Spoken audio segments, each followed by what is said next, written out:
सोचो एक रात दिल्ली सो रही है और सुबह उठकर पता चलता है ये शहर अब राजधानी नहीं रहा। बादशाह का हुक्म है अपना घर छोड़ो, अपनी जमीन छोड़ो और 1500 किलोमीटर दूर चल पड़ो। और ये सिर्फ एक हुक्म नहीं था, ये एक पूरी सिविलाइजेशन को उठाकर फेंक देने का फैसला था। इतिहास में आज भी लोग पूछते हैं क्या ये फैसला एक महान दिमाग का प्रूफ था या एक बादशाह का सबसे बड़ा पागलपन था। आज हम बात करेंगे उस बादशाह की जिसे कोई विजनरी कहता है तो और कोई सबसे बड़ा पागल। दोस्तों आज हम बात करने वाले हैं मोहम्मद बिन तुगलक की। सो गाइस पहले हम बात करते हैं कि मोहम्मद बिन तुगलक था कौन। दोस्तों मोहम्मद बिन तुगलक दिल्ली सल्तनत का एक बादशाह था जिसने 1325 से लेकर 1351 तक दिल्ली पर राज किया था, मतलब कि पूरे हिंदुस्तान पे राज किया था। इसके पिता का नाम गयासुद्दीन तुगलक था और एक तुगलक डायनेस्टी का सुल्तान था।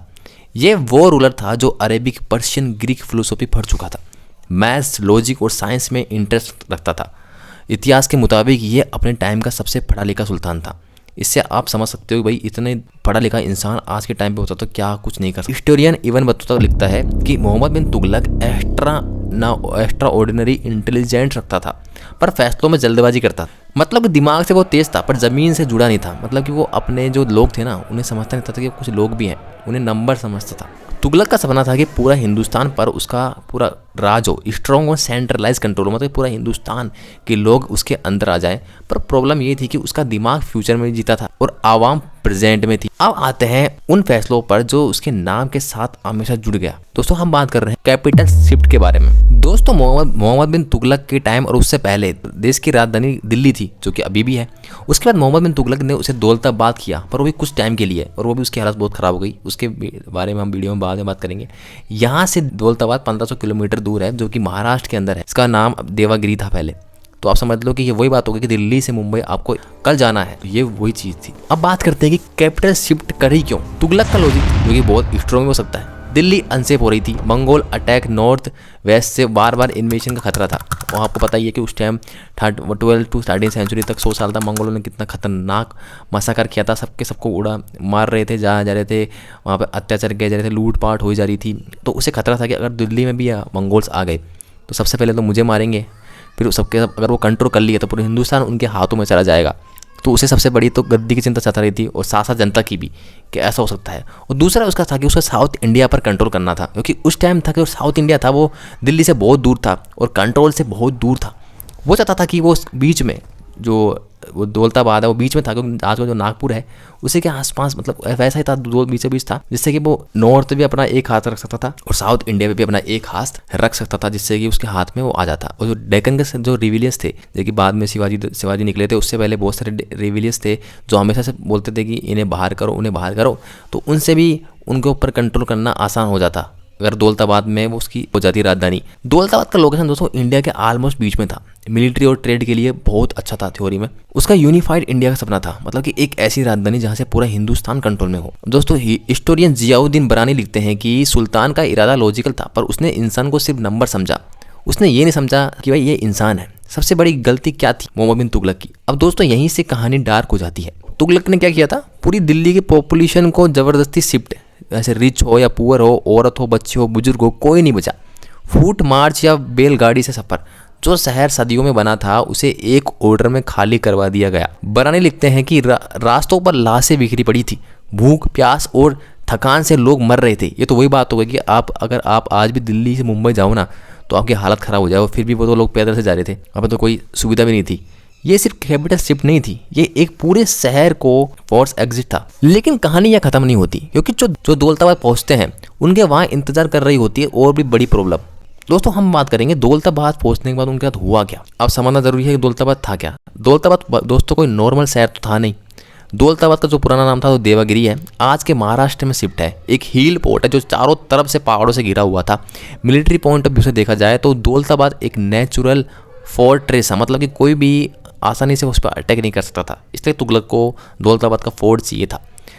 तुगलक को दौलताबाद दोस्तों इसलिए पसंद आया था, ज्योग्राफिकल एडवांटेज था, नॉर्थ और साउथ के बीच ऑलमोस्ट सेंटर सुल्तान को लगता था यहाँ से पूरा हिंदुस्तान कंट्रोल कर लेंगे, मिलिट्री भी सेफ्टी रहती थी, साउथ इंडिया के पास था। अब जियाउद्दीन बरानी लिखते हैं कि देवागिरी सुल्तान को इसलिए पसंद आया, जो कि दौलताबाद है, क्योंकि वो उसे अपने एम्पायर का हार्ट बनाना चाहता था। पर जो रियलिटी है वो बहुत कम लोगों को पता है। जो चीज़ मैप पर परफेक्ट लगती है वो ज़मीन पर ज़रूरी नहीं कि परफेक्ट हो। दौलताबाद की दोस्तों बहुत सारी प्रॉब्लम्स थी। पहली बात तो पानी की भारी कमी थी। आज भी डेक्कन के अंदर बहुत ज़्यादा पानी की कमी है, क्योंकि वहाँ की जो ज़मीन है वो इतनी ज़्यादा फर्टाइल नहीं है। लिमिटेड एग्रीकल्चर है। दिल्ली जैसा डेवलप एडमिनिस्ट्रेटिव सिस्टम भी नहीं है। क्लाइमेट और लाइफ स्टाइल बिल्कुल अलग है। दौलताबाद एक फोर्ट सिटी थी, राजधानी बनाने के लिए तैयार शहर नहीं था। सो दोस्तों, इसलिए कुछ दिनों के बाद दौलताबाद से वापस दिल्ली को शिफ्ट करना पड़ा। ये सबसे बड़ा ब्लंडर था मोहम्मद बिन तुगलक का उसकी ज़िंदगी का, इसलिए उसका नाम इसमें फिक्स हो गया। अब एक सबसे बड़ा सवाल ये आता है कि चलो दिल्ली तो शिफ्ट करी राजधानी, उसके साथ वो लोगों को भी क्यों शिफ्ट किया? क्योंकि अगर राजधानी शिफ्ट करते हो ठीक है, पर लोगों को क्यों शिफ्ट किया गया? दोस्तों, यहीं से मोहम्मद बिन तुगलक की सबसे खतरनाक सोच सामने आती है। दोस्तों, दिल्ली है जो रिविलियन का सेंटर था। दिल्ली के नॉवेल्स और एलिट उसके खिलाफ थे। कोर्ट पॉलिटिक्स से दिल्ली तुगलक परेशान था, क्योंकि आपको पता ही है कि दिल्ली था वो बहुत सालों से राजधानी बना हुआ था। तो वहाँ के लोग हैं, उन्होंने अलग अलग सुल्तान, अलग अलग राजा देखे थे। किसी ने हिंदू राजा देखे थे, उसके बाद मुस्लिम भी आए, अलग अलग अफगानी आए, ये सब आते गए। तो इस चक्कर में कोई उसका फ़ैन था, कोई इसका फ़ैन था, तो वो चाहता नहीं था कि ये राजा बहुत देर तक टिका रहे। एलिट क्लास के लोग थे जो पढ़े लिखे थे, ज़्यादा होशियार लोग थे, वो हमेशा से तुगलक के ऑर्डर्स को फॉलो नहीं करते थे। उनका मानना था कि ये गलत है, राजा हो पर आपने ढंग से ऑर्डर नहीं लिए हैं। तुगलक दिल्ली के लोगों को सिर्फ आवाम नहीं, पोटेंशियल थ्रेट मानता था।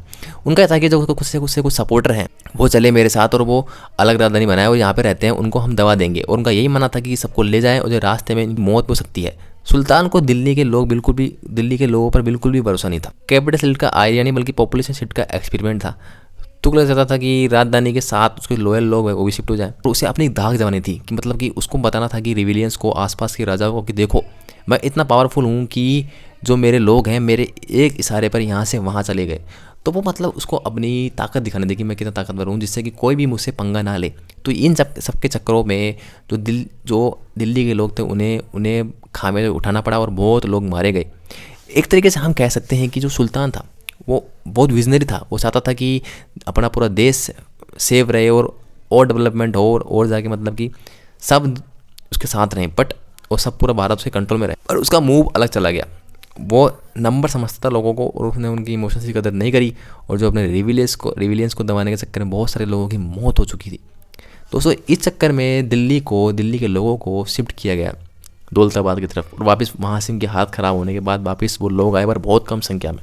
दोस्तों, ये थी आज की वीडियो, और ये था कि मोहम्मद बिन तुगलक ने ऐसा क्यों किया। दोस्तों, अगर आपको ये वीडियो पसंद आई हो तो प्लीज़ यार वीडियो को लाइक कीजिए, शेयर कीजिए, सब्सक्राइब कीजिए।